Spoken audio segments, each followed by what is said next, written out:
Hello and welcome back. In this video, we want to see the concept of regularization, and we want to see that how regularization can be used to fix the issue of overfitting. What overfitting was, as we explained in another video, in overfitting, we have a model which is too complicated. And why overfitting is bad? When you have a model which is too complicated, it is true that this model can describe very well your training data, but it cannot be used for our main goal, which is prediction. So then if we put the constraint on the model, we can make the parameters that we are using in the model simpler. And this method is called regularization. If we want to see one example, suppose you have a line. Your line contains two parameters. You have theta 0 and theta 1. In the case that you have two parameters, you have a 2 degrees of freedom.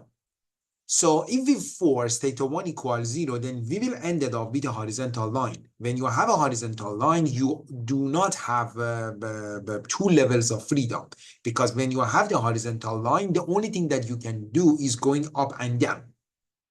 So now, as you can see, we have much simpler method. This is one example to show us that how by considering one constraint on the parameter or some parameters, you can make the model simpler. If we allow the algorithm to modify theta 1, but we force it to keep it small, then the learning algorithm will effectively have somewhere in between 1 or 2 degree of freedom. Because here you can see that if you have 2 degree of freedom, yes, you have a complicated model, you have an oblique line, this line can be rotated, and you can consider many cases, but it is possible that you will end up with overfitting.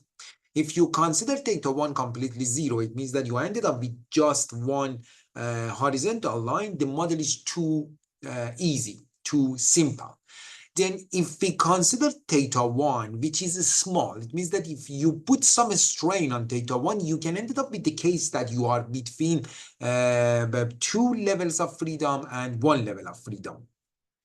We want to find the right balance between between fitting the training data perfectly and keeping the model simple enough to ensure that it will generalize well. Again, that's important to remember that our main goal in all machine learning models is to end up with good generalization. Means your model must be able to predict for data which are not used for training. Then we want to find the balance between the model which perform well the training data and the model which is not too complicated. The amount, then we will use regularization to put some constraint. The amount of regularization to apply during learning can be controlled by a hyperparameter. A hyperparameter is a parameter of a learning algorithm, not of the model. As such, it is not affected by the learning algorithm itself. It must be set prior to learning and remain constant during training. That's the difference between hyperparameter and parameters that we have in the model. Parameters that we have in a model, for example, in the line that we explained about in the previous slide, you have two parameters, theta 0, theta 1. Those parameters will be learned through the process of training. But hyperparameters are variables which are not learned. You specify them before learning, and they will be fixed through the process of learning.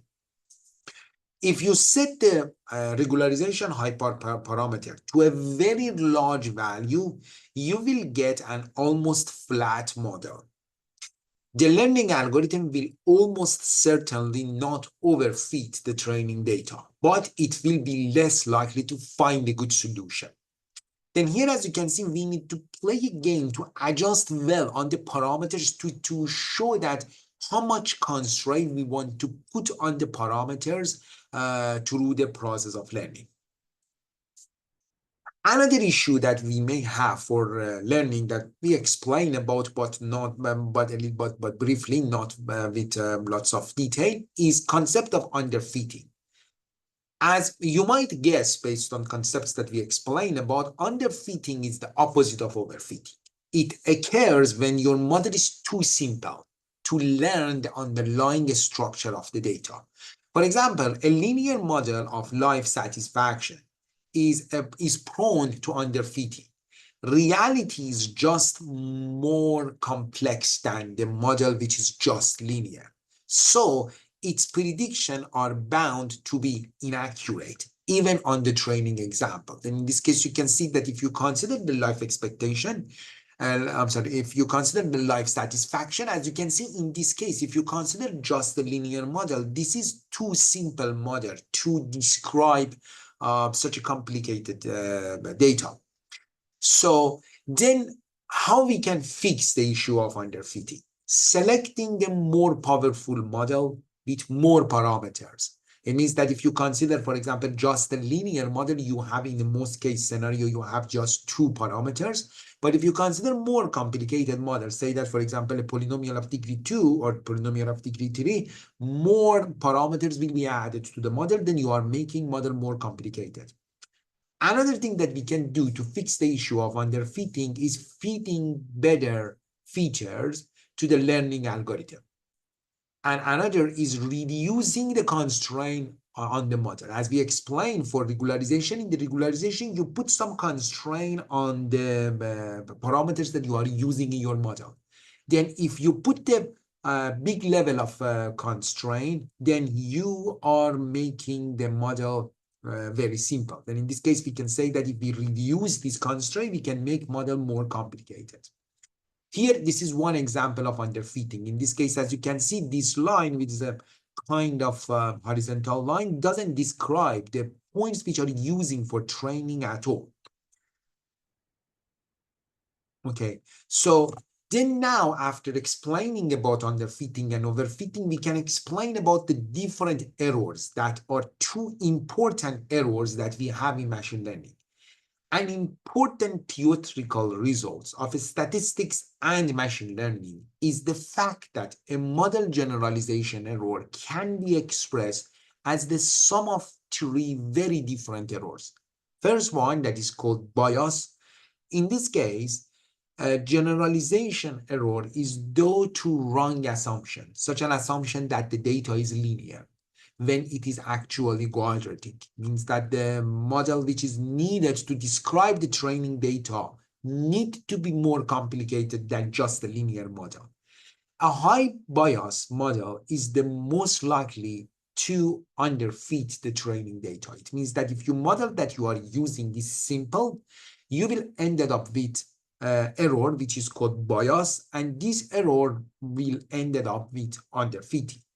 Another error is called variance. In this part, due to the model excessive sensitivity to a small variation in the training data, we will end up with an error. A model with many degrees of freedom, it means that a model with many parameters is likely to have high variance, and thus we will end up with the overfitting. Please make sure that to understand that when you are talking about variance, it means that since the model that you are using is very complicated, then your model is very sensitive. Any small change means that any points which is not among the training data, although it is very close to the points which are used for training data, can show that your model is failing for prediction. And irreducible error. This part is due to the noisiness of the data itself. The only way to reduce this part of the error is to clean up the data. As you can see in this case, when you have noise in the model by adding a new data points, we cannot fix this issue, because when noise is there, then it is possible that it is very likely actually that we will end up with the model which is not accurate. Therefore, this model cannot be used for prediction. Thank you.